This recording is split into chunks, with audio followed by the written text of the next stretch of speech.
दोस्तों इस वीडियो में हम कक्षा 9 गणित के 9th चैप्टर वृत्त के सभी उदाहरण करेंगे। इस चैप्टर में कुल 5 उदाहरण है, अपने सामने आप देख सकते हैं। इन सभी उदाहरणों को इस वीडियो में हम करेंगे। इस चैप्टर के बाकी वीडियोस के लिए डिस्क्रिप्शन बॉक्स में प्लेलिस्ट चेक करें और चैनल को जरूर सब्सक्राइब करें। तो शुरू करते हैं इनको सॉल्व करना वन बाय वन। पहला उदाहरण है और यहाँ पर ये आकृति दी है, तो मैं आपको आकृति के माध्यम से समझाता हूँ कि उदाहरण क्या है, क्या पूछा गया है। तो यहाँ पर ये दो जीवाएं हैं और ये दो जीवाएं ए बी और सी डी बिंदु ई पर एक दूसरे को काट रही हैं। अब ई से होते हुए एक व्यास जाता है, तो व्यास वृत्त के केंद्र से होके जाता है, आप जानते हैं। तो एक व्यास है, इस तरह से जा रहा है। अच्छा, अब क्वेश्चन में यह है कि अगर ये कोण बराबर है, ये कोण और ये कोण अगर बराबर है तो सिद्ध करो कि ये जीवाएं बराबर हैं। ठीक है ना।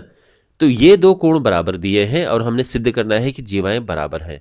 तो यहां पर ये चीज लिख देते हैं, दिया है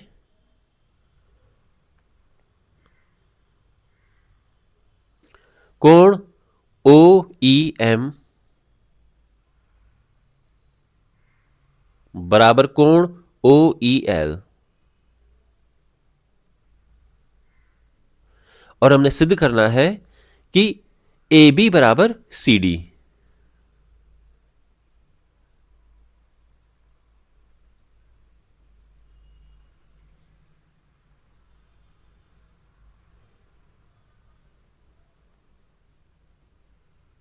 ठीक है, तो ये जीवाएं बराबर कैसे सिद्ध होंगी? तो देखो, एक प्रमेय है, एक कॉन्सेप्ट है, एक गुण है जो आपको ध्यान में रखना है कि ये वृत्त है और ये वृत्त का केंद्र है।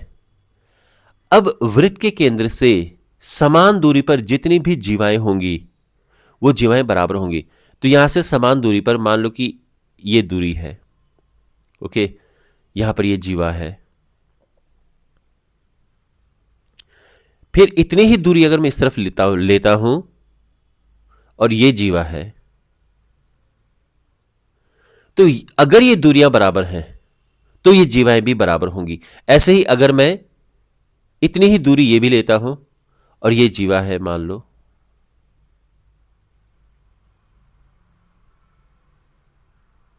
ठीक है, तो अगर ये दूरियां बराबर हैं तो ये जीवाएं भी आपस में बराबर होंगी। तो ये कॉन्सेप्ट, ये गुण आपको याद होना चाहिए, ये बहुत काम आता है इस चैप्टर में। यहां पर भी ऐसा ही है। अगर हमें ये पता चल जाए कि ये जो जीवाएं हैं, इन जीवाओं की केंद्र से दूरी बराबर है, यानी अगर हम कहीं से ये और ये बराबर लेके आ जाए तो फिर जीवाएं भी बराबर हो जाएंगी। तो हमारा अभी का उद्देश्य यह है कि हमने ओ एम बराबर ओ एल सिद्ध करना है और फिर ये जीवाएं भी बराबर आ जाएंगी। समझ गए आप? अब प्रश्न यह है कि ये दूरियां बराबर कैसे सिद्ध करें, ओ एल और ओ एम को हम कैसे बराबर करें? तो इसके लिए हम क्या करेंगे, इन त्रिभुजों को लेंगे। एक छोटा सा त्रिभुज ये है और एक छोटा सा त्रिभुज ये है। तो इन त्रिभुजों को देखो, यहां पर क्या है कि ये कोण 90 अंश है क्योंकि लंब है, ये तो है ना भाई, ये 90 तो ये भी 90 है। कहने का मतलब है कि ये लंब है तो ये 90 अंश है, ये भी लंब है तो ये 90 अंश है। ये कोण बराबर है, ये दिया है, और ये भुजा दोनों के लिए कॉमन हो जाएगी। तो यहां पर है angle angle side, angle side से, ये एंगल साइड से ये दोनों त्रिभुज सर्वांग सम हो जाएंगे, जो दोनों छोटे त्रिभुज हैं। और एक बार सर्वांग सम सिद्ध हो गए तो फिर सीपीसीटी से ये दूरियां बराबर हो जाएंगी और फिर ये और ये बराबर आ जाएगा। समझ आ गई ये बात? तो हम लिखेंगे कि त्रिभुज O E L and O E M में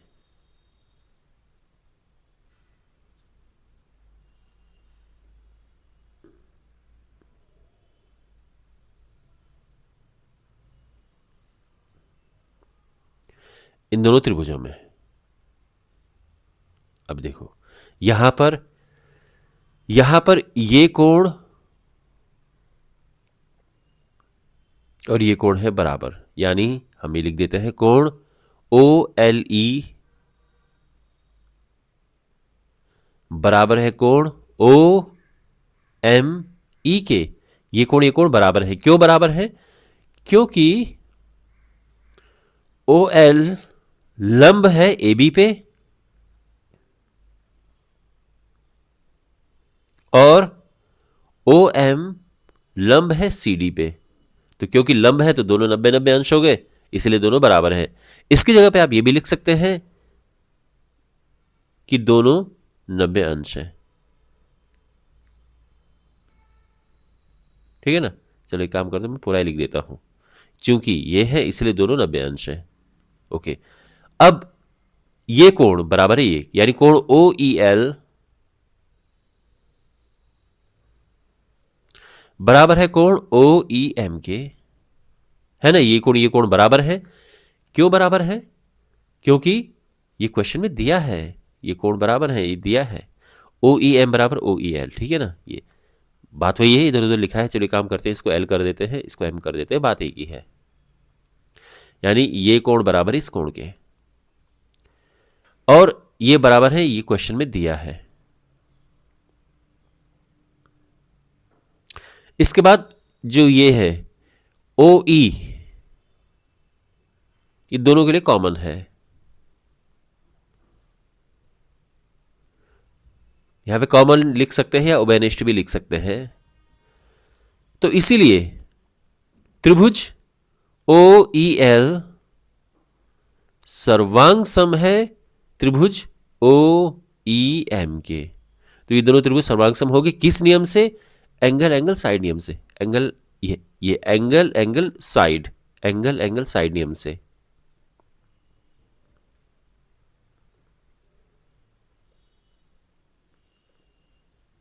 ओके, और फिर हम कह सकते हैं कि ओ एल बराबर ओ एम, है ना?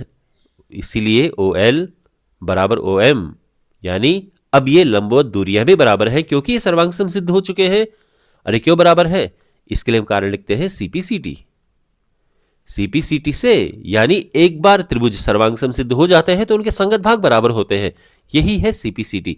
तो सिंपल सी बात यह है कि बराबर कोणों के सामने बराबर भुजाएं, बराबर भुजाओं के सामने बराबर कोण, ये सीपीसीटी को आसान तरीका है समझने का। तो ये कोण बराबर है तो इनके सामने की भुजाएं भी बराबर होंगी, इसलिए ये और ये बराबर है। तो ये आ चुका है, यही सीपीसीटी है। ठीक है, आसान भाषा में। अब चूंकि ये बराबर है तो इसलिए हम कह सकते हैं कि ए बी यानी जीवा सी डी जीवा के बराबर है ना? ए बी और सी डी बराबर है क्योंकि ओ एल बराबर ओ एम है, इसलिए ए बी बराबर सी डी। और ये हम यहां पे लिख देते हैं कि केंद्र से बराबर दूरी पर स्थित जीवाएं बराबर होती हैं। केंद्र से बराबर दूरी पर स्थित जीवाएं बराबर होती हैं, इसलिए ए बी बराबर सी डी आ चुका है और यह सिद्ध हो चुका है। तो मुझे उम्मीद है कि आपको यह उदाहरण अच्छे से समझ आया होगा। अब हमारे पास है ये दूसरा उदाहरण। यहां पर यह आकृति दी है, इसमें यह कहा गया है कि ए बी वृत्त का व्यास है। ठीक है, सी डी त्रिज्या के बराबर एक जीवा है। जो सी डी है यह जीवा त्रिज्या के बराबर है। ठीक है, ए सी और बी डी को जब आगे बढ़ाया तो ये दोनों बिंदु ई पर मिलते हैं। सिद्ध कीजिए कि कोण ए ई बी यानी ये कोण 60 अंश है, हमने ये सिद्ध करना है। ठीक है, क्वेश्चन समझ आ गया? हमने ये कोण सिद्ध करना है कि ये कोण 60 अंश है, ये सिद्ध करना है। ठीक है, ओके। पहली बात तो ये है कि अगर आपके पास एग्जाम में क्वेश्चन मिलेगा तो 90% चांस ये है कि आपको ये फिगर ही ना मिले। अगर फिगर मिल भी गया तो जो बीच में डॉट डॉट डॉट डॉट यहां पर ये किया हुआ है ये आपको नहीं मिलेगा। आपको इस तरह से क्वेश्चन मिलेगा कि ये है। तो अब इस क्वेश्चन को हल करने के लिए हम इसमें क्या करते हैं आगे? तो इसके लिए फिर यहां पे लाइंस खींची हैं, तो वो लाइन उन्होंने मतलब खींच ही रखी हैं। ओके, हमने ये ज्ञात करना है, तो इसके लिए हम यहां पर ये लाइन, ये डॉट डॉट डॉट ये लाइंस यहां पर खींचेंगे। ये रचना हमने यहां पर की है। इससे क्या होगा? इससे यह होगा कि हम वृत्त के अब गुण लगा सकते हैं। वृत्त के जो जो गुण हमने सीखे हैं वो हम अब अप्लाई कर सकते हैं। जैसे कि देखो, ये है एक व्यास, और आप जानते हैं कि व्यास वृत्त पर 90 अंश का कोण बनाता है। तो व्यास इस वृत्त पर 90 अंश का कोण बनाता है, तो ये यहां पर ये वाला कोण 90 अंश होगा। ध्यान से देखो किस कोण की बात की जा रही है। ये व्यास ये कोण यहां पर बनाता है वृत्त पर, तो ये 90 अंश है। इस बात का एक तो ये बात आप ध्यान रखना। दूसरा ये है कि ये बात कही गई है ना कि जो ये जीवा है ये त्रिज्या के बराबर है। हमेशा एक बात का ध्यान रखना, जब भी कोई जीवा त्रिज्या के बराबर हो, मतलब अगर मेरे पास ये है कि भाई ये जीवा त्रिज्या के बराबर है, तो ये समझ जाना कि ये जीवा केंद्र पर 60 अंश का कोण बनाएगी निश्चित रूप से। तो यहां पर हम ऐसा करेंगे, अब क्योंकि जीवा त्रिज्या के बराबर है तो ये तीनों भुजाएं बराबर होगी और ये समबाहु त्रिभुज हो गया, तो ये 60 अंश हो गया। इसी प्रकार से ये जीवा केंद्र पर 60 अंश का कोण बनाएगी।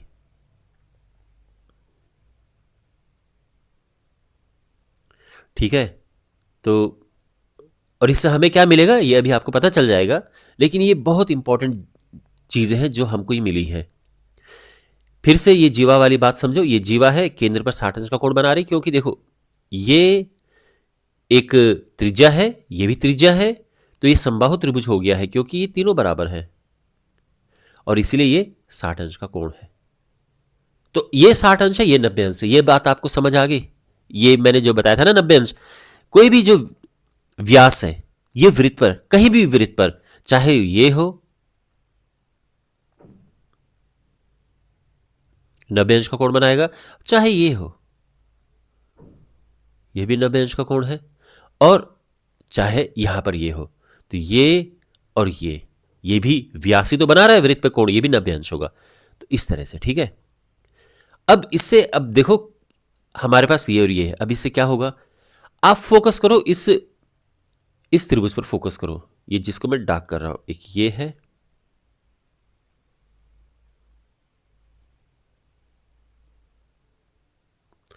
इस त्रिभुज पर फोकस करो। अगर हमें ये कोण मिल जाए कहीं से और ये कोण मिल जाए, तो ये तो मिल ही जाएगा, क्योंकि तीनों कोणों का योग क्या होता है त्रिभुज के, 180 अंश होता है। और आप जानते हैं कि भाई ये अगर 90 है तो ये भी तो 90 होगा, क्योंकि सीधी रेखा है, तो ये 90 होगा, तो ये तो मिल गया हमें। इसका क्या, ये क्या होगा, यहां पर अब हम, यहां पर वृत्त का एक गुण क्या है वो गुण, कि कोई भी जो चाप है, आप चाहे चाप इसको रखो या आप चाहो तो लाइन खींच दो, ओके, पर ये केंद्र पर कोण जो बनाता है यह वृत्त पर बनाए गए कोण के दुगना होता है।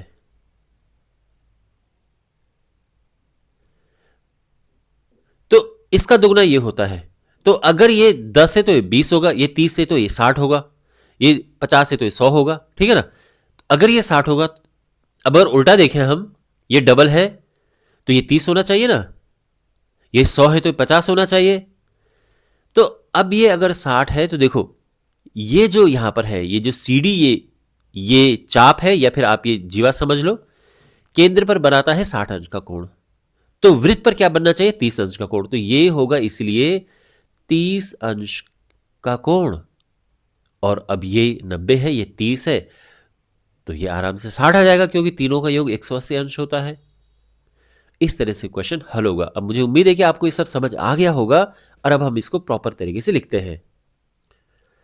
तो हम यहां पर लिखेंगे सबसे पहले कि कोण ए सी बी ये है 90 अंश,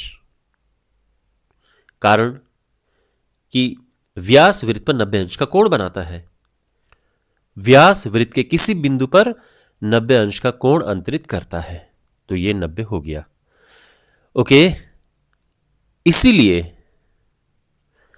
कोण ए, ये देखते ना ये वाला कोण ई सी बी या बी सी ई, देखो देखो कोण, या एक काम करते हैं दोनों को पहले तो प्लस करते हैं, चूंकि कोण A C B plus B C E, इन दोनों का योग 180 अंश होगा। भाई स्ट्रेट लाइन है ना, जिसको हम रैखिक युग्म कहते हैं,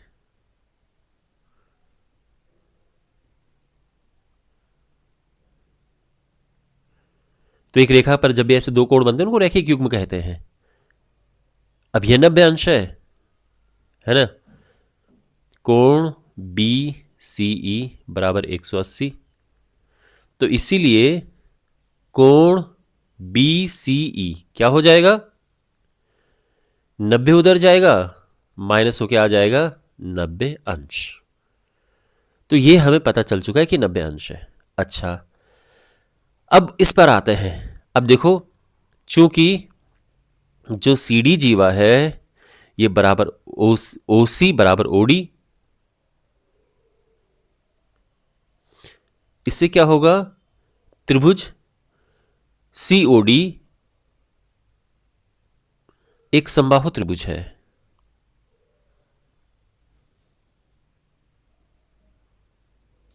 समबाहु त्रिभुज है, और इससे क्या होगा, कोण सीओडी बराबर 60 अंश, क्योंकि समबाहु त्रिभुज है, प्रत्येक कोण 60 अंश का होगा।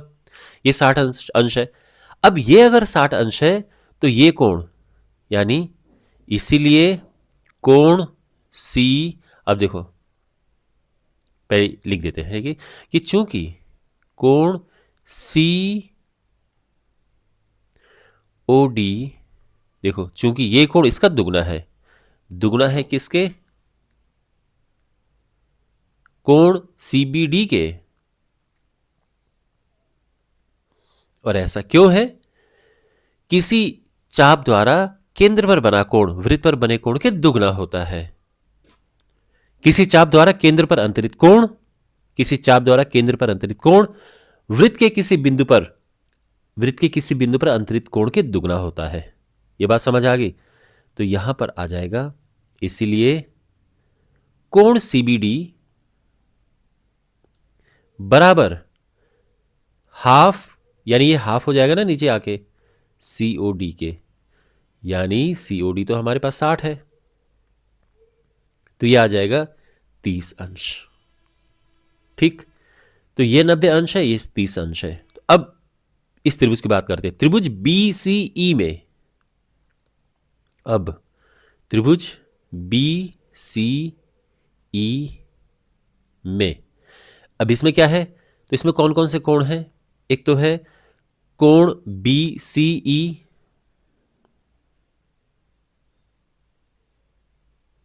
प्लस दूसरा कोण वो यही है जो हमने ज्ञात करना है, सीई बी, इसको बाद में ए ई बी लिख देंगे, अभी फिलहाल सीई बी लिख देते हैं, सीई बी प्लस तीसरा कोण है कोण सी बी डी, ये है 180 अंश, है ना। तो ये तीनों कोणों का योग 180 अंश है, ये मैंने लिख दिया है। और यहां पर देखो सी बी डी लिखो या सी बी ई लिखो, बात एक ही है। इसको एक काम करते हैं, सी बी ई लिख देते हैं, पर है वो सी बी डी और सी बी ई, बात एक ही है ना। सी बी डी या सी बी ई बात एक ही, दोनों 30 अंश है। वैसे ही जैसे अगर मैं यहां पे ये कहूं कि सी ई बी या फिर ए ई बी, दोनों इसी कोण को बता रहे हैं। खैर यहां पे वैल्यूज रखते हैं। तो कोण बीसीई हमारे पास है, बीसीई 90 अंश प्लस ये तो फिलहाल हमने ज्ञात करना है, और ये है ये अपना 30 अंश है।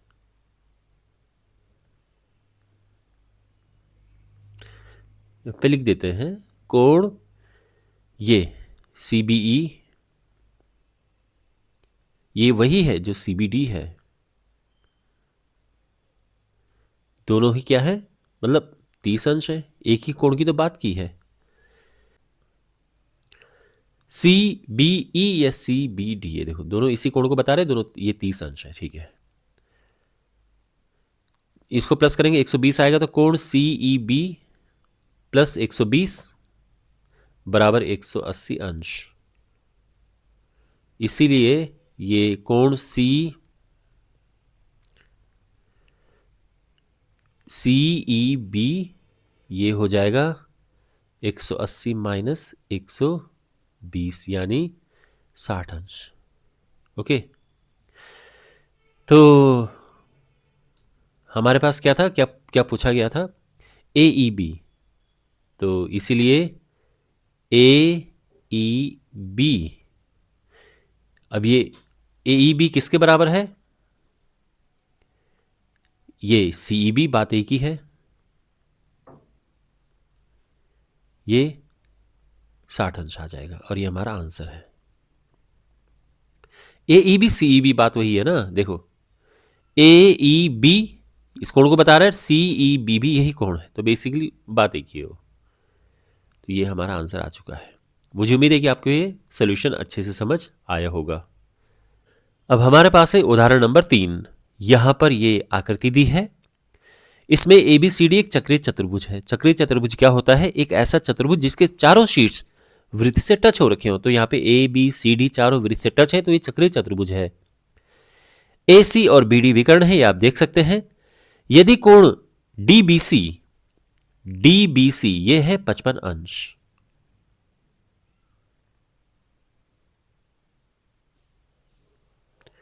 तथा कोण बी ए सी ये है 45 अंश, तो कोण बी सी डी ज्ञात कीजिए। बी सी डी ये वाला कोण हमने ज्ञात करना है कि ये क्या है। ओके, तो देखो बहुत ही आसान है ये। यहां पर अगर आप इस त्रिभुज पर फोकस करें, इस वाले त्रिभुज पर, ये बी सी डी इस त्रिभुज पर फोकस करें, तो यहां पर हमारे पास ये कोण है, ये कोण ज्ञात करना है। अगर हमें कहीं से ये कोण पता चल जाए तो आराम से हम ये ज्ञात कर सकते हैं, क्योंकि त्रिभुज के तीनों कोणों का योग 180 अंश होता है। और ये ज्ञात करना मुश्किल नहीं है, क्योंकि ये हमें पता है। तो देखो वृत्त का एक गुण होता है कि एक ही वृत्तखंड पर बने कोण बराबर होते हैं। यह है वृत्त और ये इसकी जीवा। तो अगर आप देखो जीवा ने क्या किया है, इस वृत्त को ये वृत्तखंड में बांट दिया है, दो वृत्तखंडों में। तो आप इस वृत्तखंड पे देखो, तो इसमें एक तो ये कोण बना है और एक ये कोण बना है, और ये दोनों कोण बराबर होंगे। आसान भाषा में अगर मैं समझाऊं तो कोई जीवा देखो, इस जीवा द्वारा वृत्त पर जो कोण बने हैं, तो एक कोण ये बना है और एक कोण ये बना है, ये कोण बराबर होते हैं। ओके, तो ये अगर 45 है तो ये भी 45 होगा। ऐसे ही अगर मैं इसी जीवा पर ये कोण बनाता हूं, ये वाला, तो ये भी 45 अंश होगा। ठीक है, जहां वृत्त पर बनना चाहिए ये भी 45 अंश है ना, ये भी 45 अंश होगा। इस तरह से ध्यान रखना कि आप इसी वृत्तखंड पर बनाना, ऐसा नहीं कि आप यहां पर ये बनाएं और आप कहें कि ये भी 45 होगा। नो, ऐसा नहीं है। ओके, इसी वृत्तखंड पर बनना चाहिए, ये सारे 45 अंश के कोण होंगे। ठीक है, तो कहने का ये मतलब है कि ये 45 है तो ये भी 45 अंश होगा। और बस अब इस त्रिभुज के दो कोण हमें मिल चुके हैं, तो तीसरा आराम से मिल जाएगा। तो यहां पर लिखते हैं, देखो, तो हम लिखेंगे कि देखो ये तो दिया ही था ना, ये है कोण डी बी सी,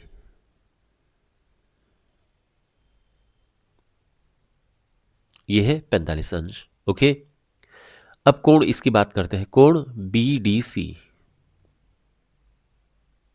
कोण बी डी सी बराबर होगा कोण बी ए सी। और ये क्यों बराबर होंगे, क्योंकि एक ही वृत्तखंड पर बने कोण बराबर होते हैं। तो इससे क्या होगा, जो कोण बी डी सी है यह आ जाएगा 45 अंश। अच्छा, अब देखो त्रिभुज किसमें, बी सी डी में।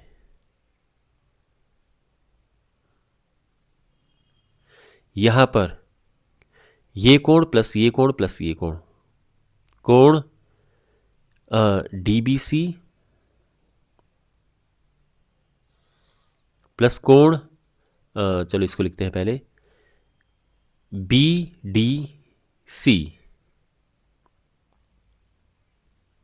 प्लस कोण बी सी डी, तीनों कोणों का योग क्या होगा, 180 अंश, है ना। ऑब्वियस सी बात है। तो डी बी सी ये है, डी बी सी क्या है, ये 55 अंश। बी डी सी 45 अंश,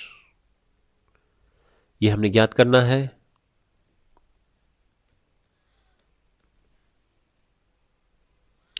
ये हुआ 90, इन दोनों को प्लस करके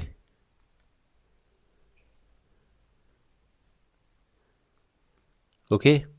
अच्छा,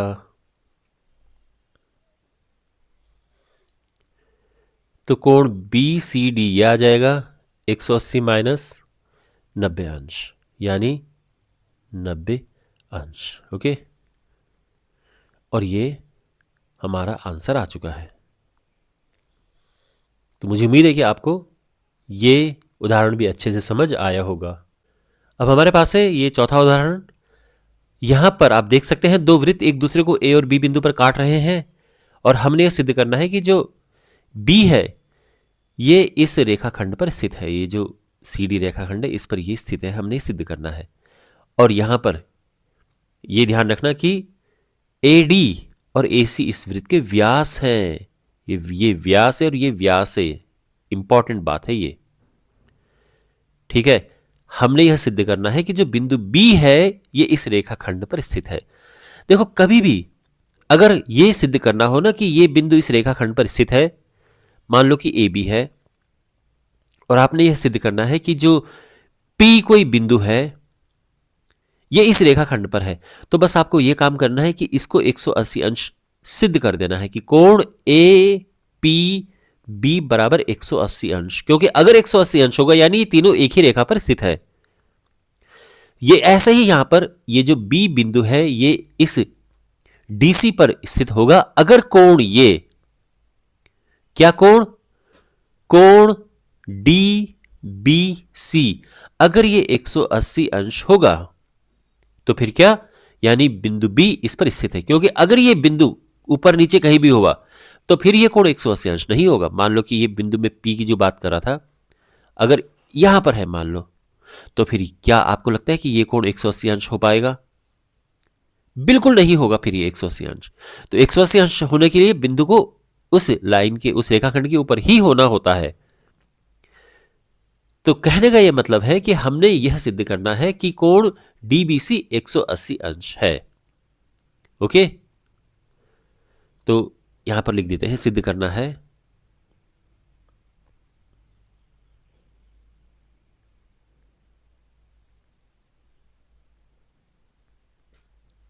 ये। ओके, और देखो, और ये कैसे सिद्ध होगा 180 अंश? ये भी बहुत आसान है। यहां पर अगर हम बात करें कोण ए बी डी की बात करें तो ये 90 अंश है। क्यों? क्योंकि देखो वृत्त है ये, इसका व्यास है, वृत्त का व्यास वृत्त पर 90 अंश का कोण बनाता है, इस बात को ध्यान रखना आप। तो ये व्यास है, ठीक है ना, ये इसका केंद्र यहां पे लिख लो ताकि व्यास लगे। ये व्यास है और ये 90 अंश का कोण बनाता है। इसी प्रकार से ये भी व्यास है तो ये भी 90 अंश का कोण बनाएगा। तो ये 90 90 180 हुआ ना, ये हो गया सिद्ध। तो बहुत सिंपल छोटा सा क्वेश्चन था ये। खैर लिखते हैं यहां पे, तो यहां पे हम लिखेंगे कि कोण ए बी डी या डी बी ए, आप जिस तरह से लिखना चाहो, ये है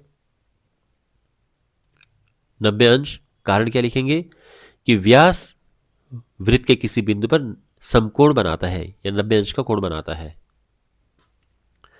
तो वृत्त का व्यास किसी बिंदु पर वृत्त के किसी बिंदु पर 90 अंश का कोण बनाता है, तो ये हो गया। अच्छा, इसी प्रकार से कोण ए बी सी ये भी 90 अंश होगा, और इसका कारण भी वही है जो ये था। ये व्यास है तो ये 90 अंश का कोण होगा। तो यहां पर कोण डी बी सी ये क्या होगा, कोण ए बी डी प्लस कोण ए बी सी, 90 अंश प्लस 90 अंश 180 अंश है, ठीक है ना। तो हम कह सकते हैं कि इसीलिए बिंदु बी रेखाखंड डीसी पर स्थित है, और यही हमने सिद्ध करना था।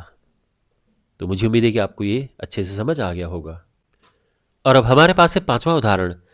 सिद्ध कीजिए कि किसी चतुर्भुज के अंतःकोणों के समद्विभाजकों से बना चतुर्भुज चक्रीय होता है। देखो क्या बात कही गई, मैं आपको समझाता हूं। एक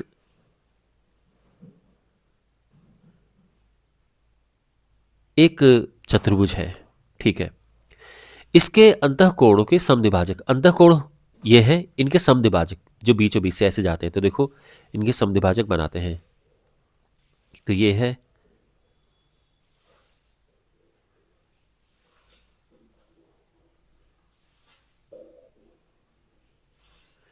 ठीक है, समद्विभाजक यानी इस कोण को दो बराबर भागों में बांटते हुए ये जा रहा है बिल्कुल बीचों बीच से, ऐसे ही यहां पर ये है।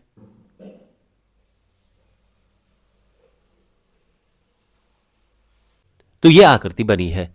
यहां पर ये कहा गया है कि ये जो समद्विभाजक है ये मिलकर एक इस तरह का चतुर्भुज बना रहे हैं और हमने सिद्ध करना है कि एक चक्रीय चतुर्भुज है। यानी देखो ये है ABCD और इस समद्विभाजकों से बीच में बन रहा है PQRS। ये छोटा सा ये चतुर्भुज बन रहा है PQRS। हमने ये सिद्ध करना है कि जो PQRS है यह चक्रीय है, ठीक है। तो माना ABCD एक चतुर्भुज है और इसके जो समद्विभाजक हैं APBPCR और DR, इनसे एक चतुर्भुज बनता है PQRS और हमने सिद्ध करना है कि PQRS चक्रीय है।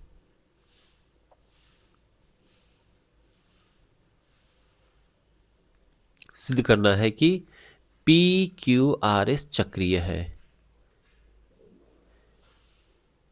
तो चक्रीय होने का मतलब क्या होता है? कोई भी चतुर्भुज चक्रीय है तो कैसे पता चलता है? उसमें विपरीत कोण जो होते हैं उनको प्लस करके 180 अंश आना चाहिए। तो कोण P प्लस कोण R बराबर 180 अंश हमने लेकर आना है। देखो इसको प्लस करके भी 180 अंश आता है और इसको प्लस करके भी 180 अंश आता है, लेकिन आपको दोनों ही लाने की जरूरत नहीं है। अगर ये 180 अंश आ जाए तो ये अपने आप ही 180 अंश हो जाता है, ठीक है। तो इसको प्लस करके 180 अंश लेकर आना है, ये हमारा काम है। यहां तक सब समझ आ गया? अभी कैसे करेंगे देखो।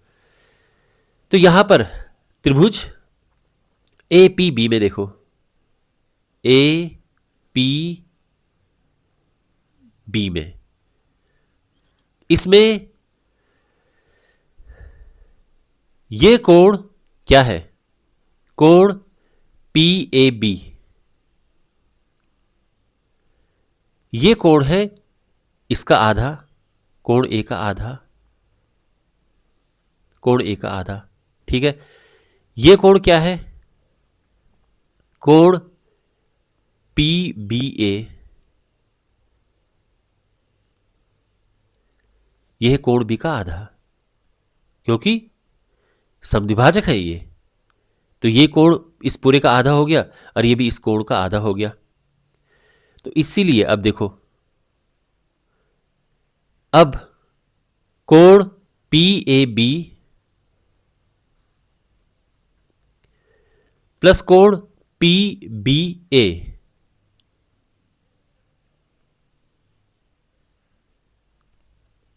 यानी दिस प्लस दिस प्लस कोण P, ये क्या होगा? 180 अंश। ये तो होता ही है, त्रिभुज के तीनों कोणों का योग 180 अंश है। लेकिन इसकी जगह पर हम क्या लिखेंगे अब? A बटे, देखो इसकी जगह पर हम लिखेंगे ये A/2 प्लस इसकी जगह पे हम लिखेंगे क्या? B/2 और P को हम ऐसे ही रहने देंगे बराबर 180 अंश। इसको समीकरण नंबर 1 ले लेते हैं। अभी तक समझ आ गया? यहां तक सिंपल, ओके। अब इस त्रिभुज में देखो, त्रिभुज CRD में, त्रिभुज CRD में इसमें क्या होगा? इसमें अगर मैं इस कोण की बात करूं तो ये कोण है क्या? इस पूरे का आधा, यानी कोण DCR। ये है कोण C का आधा, क्योंकि ये समद्विभाजक है। इसी प्रकार से जो ये कोण है कोण CDR, ये भी इस पूरे कोण का आधा होगा। तो इससे क्या होगा, देखो अब इन तीनों कोणों का योग 180 अंश होता है ना, तो कोण ये DCR प्लस कोण CDR और प्लस कोण R, ये क्या, ये 180 अंश। अच्छा, अब ये जो DCR है ये C का हाफ है, और ये D का हाफ है। कोण R ये अपना एज इट इज, ठीक। इसको समीकरण नंबर 2 नाम देते हैं। अब हम इन्हें प्लस करेंगे समीकरण 1 और समीकरण 2 को जोड़ने पर। समीकरण 1 और जोड़ने पर, तो जोड़ने पर क्या मिलेगा, देखो कोण ये A/2, कोण B/2, कोण C/2, कोण D/2,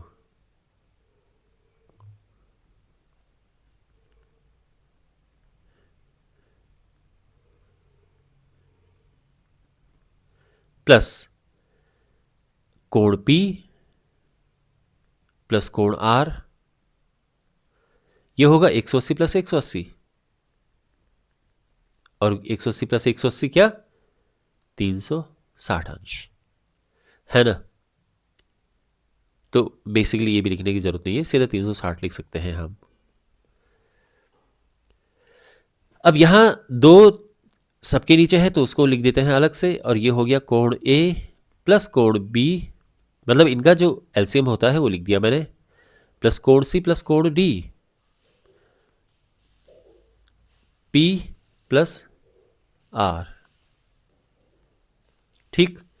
अच्छा, इन चारों का योग क्या होता है, 360 अंश, है ना। कोण A प्लस कोण B प्लस कोण C प्लस कोण D, A plus B plus C plus D, 360 अंश। चतुर्भुज के चारों कोणों का योग बटे 2 प्लस कोण P प्लस कोण R, 180।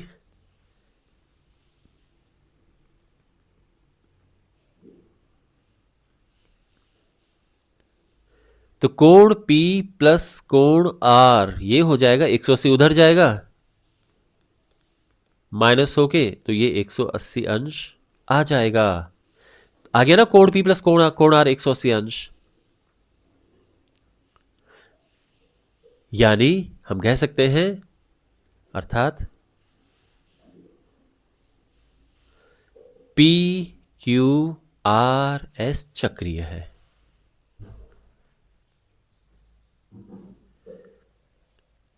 और ये सिद्ध हो चुका है।